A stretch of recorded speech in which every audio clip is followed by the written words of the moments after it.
Ағылшынша күніне бір фразадан үйренейік. Бүгінгі күннің фразасы drink cold water. Салқын су ішу. Cold water салқын су, ал drink ішу болып аударылады. Мысалы, after running, I drink cold water. Жүгіргеннен кейін мен салқын су ішемін. After running, жүгіргеннен кейін.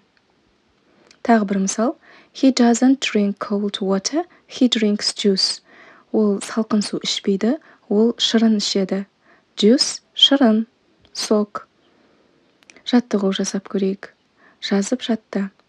Drink cold water тіркесін 3 рет жаз. Сөйлемді толықтыр. I drink cold water when I am. Қай кезде салқын су ішетініңді жаз.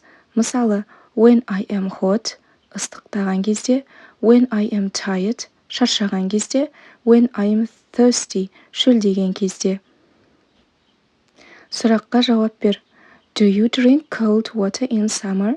Жазда салқын су ішесің бе? Мысалы, yes, I do.